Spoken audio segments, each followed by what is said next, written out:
social media trend turned deadly after a Virginia high school student was shot and killed Saturday for doing a TikTok door knock prank. The 32-year-old had just stepped outside this inner Sydney restaurant when a car pulled up alongside her. One man getting out and hurling the corrosive liquid directly at her, splashing her eyes and neck. From a group of TikTokers getting killed in a prank gone wrong to another TikToker getting pepper sprayed on live. These are times TikTokers messed with the wrong people.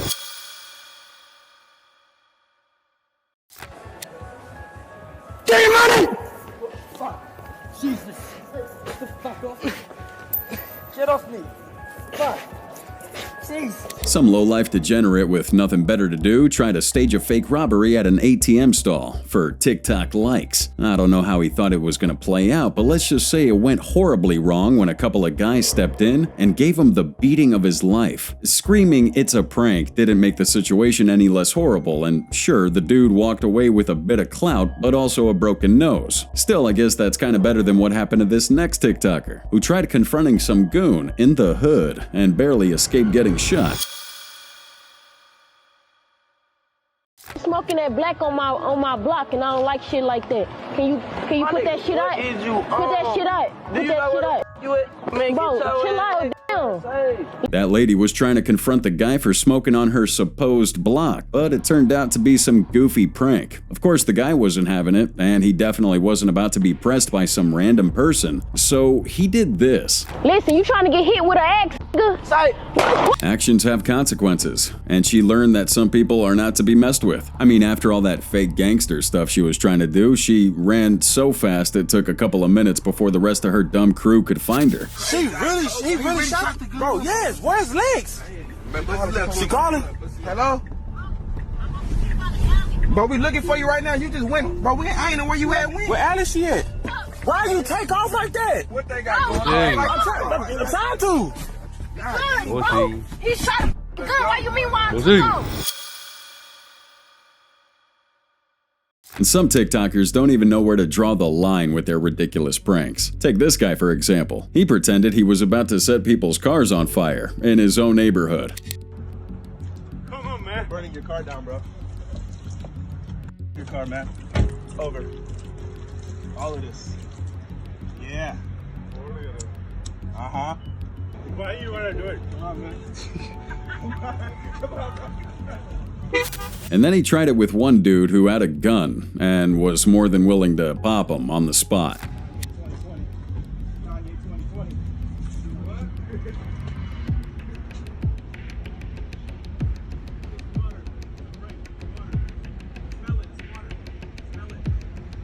It better be water, partner, or you're one dead son of a bitch.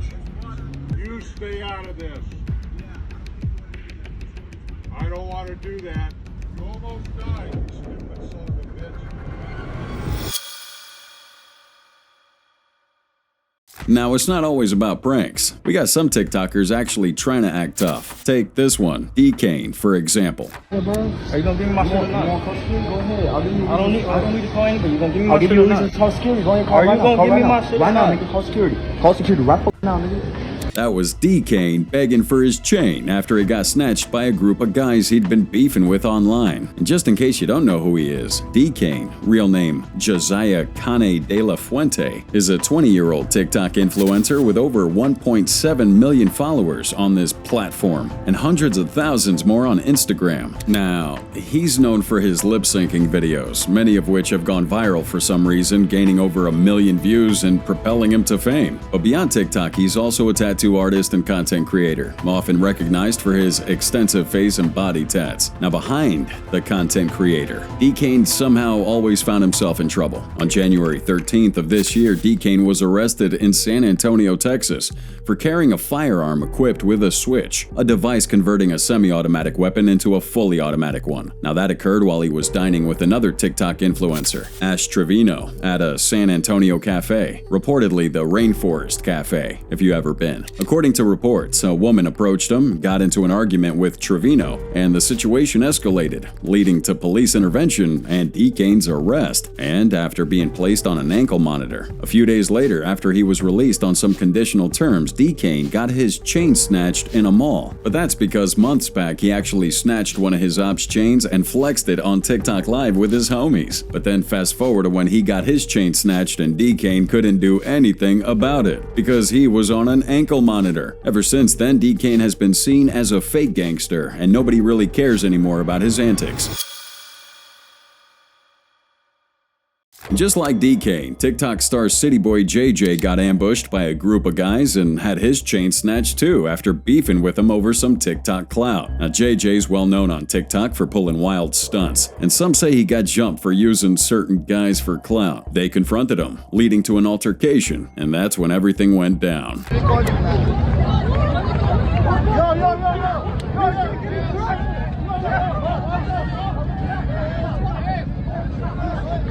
And right after that, they posted this photo online, clowning him for giving up his chain. But now let's move on to even more serious cases, where some TikTokers mess with the wrong people and paid the price. Starting with Australian TikToker Jenny El-Hassan. Wrong my face on the water. I can't see! I don't know what it is. She can't breathe. She can't see. I can't breathe. At around 11 p.m. on April 15th, 2022, Jenny, known on TikTok by this account, was live streaming in Sydney, strolling through Haymarket with her sister, when a user asked for her location and questioned why she was wearing sunglasses so late at night, even demanding that she take them off. Jenny ignored the comments and continued her stream when, suddenly, a black SUV pulls up beside him. A man jumps out, sprays a corrosive substance directly into her face, and quickly hops back into the moving vehicle. Jenny was left with severe burns on her right eye, forehead, and neck and was rushed to the Royal North Shore Hospital. But as shocking as that was, it's only a fraction of a much larger and darker story. Cause before that attack, Jenny had a connection to one of Sydney's most notorious criminals, Stephen Elmire. Elmire, a convicted drug smuggler, was once married to Jenny's sister, Alia. His criminal empire crumbled when he was sentenced to 24 years in prison for drug trafficking, and before his extradition to Australia, he had spent 2 years in a Dubai prison for an unpaid civil debt. And even though he is currently locked up and can't apply for parole for another 7 years, his name still lingers in the shadows of Jenny's story. Now, while Elmire was married to Alia, his close associate, Ali Hancho Younes, was romantically involved with Jenny. Now, the relationship got so tight that Younes reportedly invested $200,000 to boost Jenny's TikTok career. But after she gained fame, things between them soured, and Younes, who has connections to the notorious Al-Madeen crime family, became a prime suspect in Jenny's attack, but more on that later. Still, his connection to the Al-Madeens wasn't the only reason he drew suspicion. Days before that assault, Jenny uploaded a series of TikToks taunting and clowning an unknown individual who had threatened her in the comments of her videos. Okay, so today guys, while I was streaming, someone came into my live and asked me, her live, didn't ask me, told me I better take the podcast down of my name or there's gonna be an order on me. I'm making sure everything's public, so if you want to come for me, come for me. More than welcome. Jenny also said a cop had warned her to stay in public places because people were after her. So she basically had all the signs, yet didn't take anything seriously, probably believing she couldn't be touched. When police questioned her about that assault, she refused to cooperate. She admitted to knowing one of the attackers but wouldn't reveal their identity nor press charges, making people wonder what she might have been hiding and what her true connection is to Sydney's criminal underworld. But another TikToker who took things a little too lightly was this dude, who, once again, was chasing TikTok clout, and he tried to cut off his father's beard while he was asleep, only to get beaten up.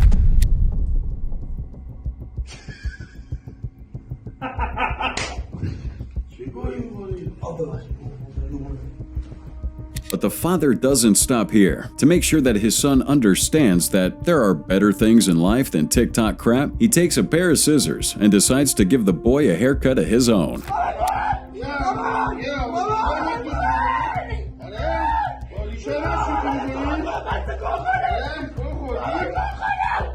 Another common way TikTokers end up pissing off the wrong people is by doing something foolish at the gym or a public mall. Let's talk about the mall incidents first. Some TikTokers try to get people's reactions in public malls by doing weird things, like touching a stranger's hand on an escalator, flirting, or, in some bizarre cases, like the one we're about to show you, touching someone else's partner. Oh, I see a couple, y'all. I see a couple. Uh-oh. See a little couple. You doing? You good? What you mean, bro? No, it's a prank. It's a prank. What you doing? Watch out, watch out. You tripping. That content creator, Young Mooch, is famous for this type of stuff. And while people typically react differently, he was in for a rude awakening for messing with the wrong couple. What you mean, bro? No, it's a prank. It's a prank. What you doing? Watch out, watch out. You tripping. You tripping. We recording. It's a video. It's a video. You tripping. I ain't mean. You tripping, bro. You good. You good, bro. I ain't want to touch your... That dude later apologized after realizing it was a prank, but this next dude didn't. Instead, he put hands on the TikToker who fooled around with him. $1,000 on the line. Get it. Get it. Get it. Get it. Up. Come on. Up.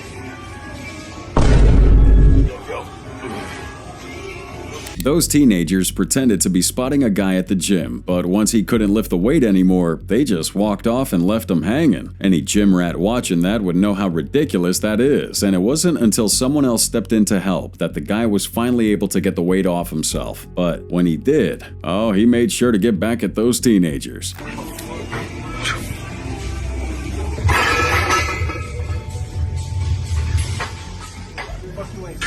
I'm not gonna lie. You're not getting that $1,000. Hey, it's a prank. It's a prank. It's a prank. It's a prank. Hey, it's a prank. Once again, these degenerates think saying it's a prank somehow makes their actions any less disrespectful. But speaking of disrespect, this content creator takes it to another level by walking up to a British palace and doing this.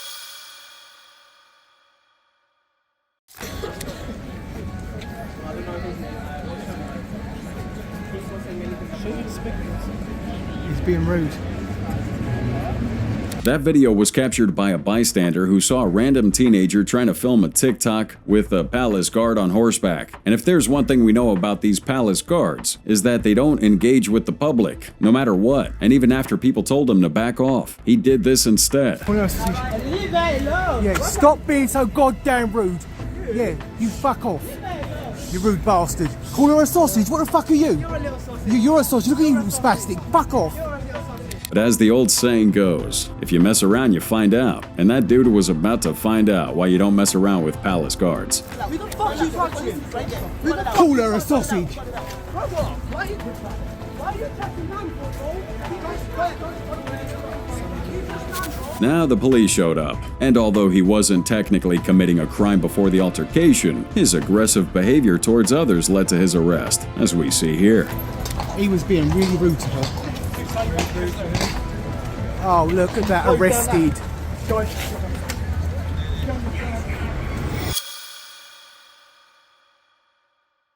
But now we gotta talk about the most serious cases of TikTokers messing with the wrong people. Start with this next one, where a teenager was killed after pulling a ding-dong ditch prank on a man who ended up shooting him. On Saturday, May 3rd, 2025, at approximately 3 a.m., the Spotsylvania County Sheriff's Office deputies responded to a report of a residential burglary in Spotsylvania County, Virginia. Now, according to the Sheriff's Office, a homeowner had fired multiple shots during the incident, and when the deputies arrived at the scene, they discovered that 2 individuals had been shot while a third person, a minor whose name isn't being released, was unharmed. One victim would be identified as Michael Bosworth Jr., an 18-year-old senior at Massaponax High School. He's transported to the hospital and later dies from his injuries. The second teenager luckily sustained only minor injuries. Now, initially, the sheriff's office treated that incident as a possible break-in, but over the following days, more details emerged. Then, on May 6th, 3 days after the shooting, the suspected shooter, 27-year-old Tyler Butler, was arrested. In an updated news release, the sheriff's office stated that Butler had allegedly fired shots at Bosworth and those two other teenagers during what he claimed was a home invasion attempt. However, according to the survivors, the group wasn't trying to break into the house. They claimed they were recording a version of the viral ding-dong ditch prank for TikTok. In case you don't know, it involves knocking on someone's door, ringing their doorbell, and then just running away before they can answer. Now, one of the teenagers tells investigators they knocked on all kinds of doors in the neighborhood that night, adding that they weren't familiar with the area, and at least one video from that night showing them performing the prank was still on one of the teens' phones, and was shared with detectives. Of course, such pranks aren't ideal to be carried out, let alone in a place you aren't familiar with, and even though Tyler Butler shot in self-defense, he was still arrested and charged with second-degree murder, malicious wounding, and 2 counts of using a firearm in the commission of a felony. He's currently held at the Rappahannock Regional Jail without bond. Now, some people feel his arrest is unwarranted, arguing that those kids had it coming by going around knocking on people's doors. I mean, with everything going on, people are on edge, and they might just think they're getting robbed or that they're just in danger. So Butler's reaction doesn't seem totally out of line with the times. However, others do point out that since the teenagers claimed they were running away when he fired, they weren't a threat, and he shouldn't have used his weapon.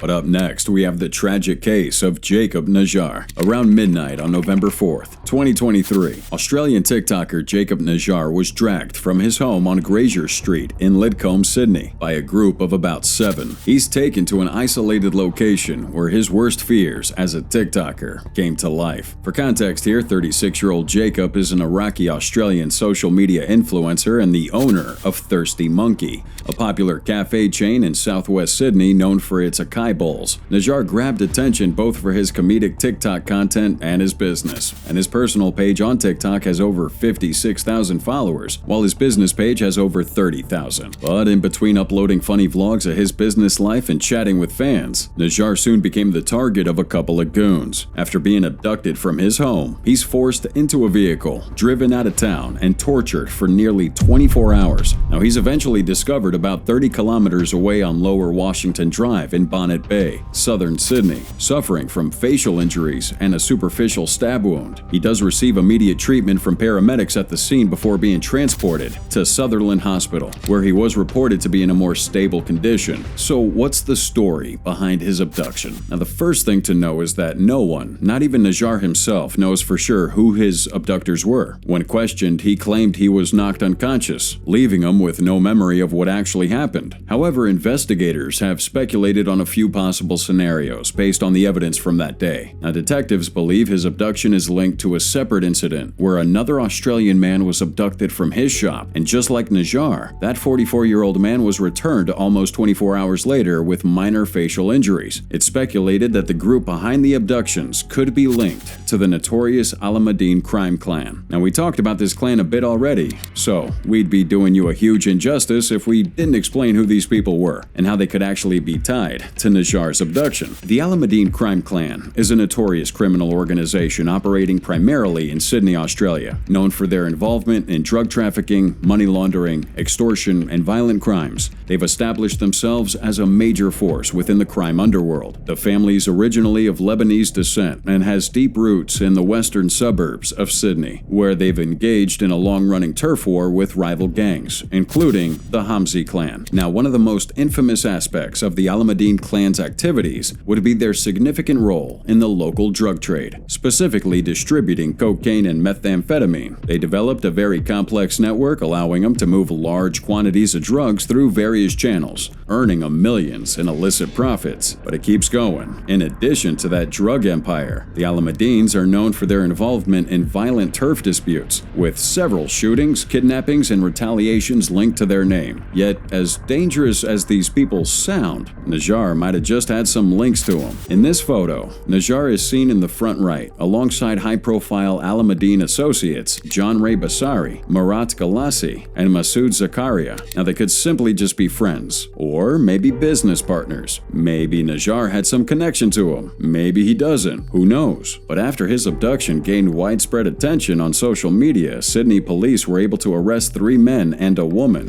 involved in that incident. One of the men, a 30-year-old, was charged with 2 counts of kidnapping for ransom and causing actual bodily harm, as well as conspiracy to kidnap for ransom and directing a criminal group, while the other 2 men face charges for kidnapping for ransom and causing actual bodily harm, breaking and entering with intent to commit a crime, participating in a criminal group, 2 counts of being in a stolen vehicle, conspiring to kidnap for ransom, and driving while disqualified. So while there's still a whole lot to this case that we don't know, Najjar has moved on from this situation. But that's something we can't say about the next TikToker on our list, because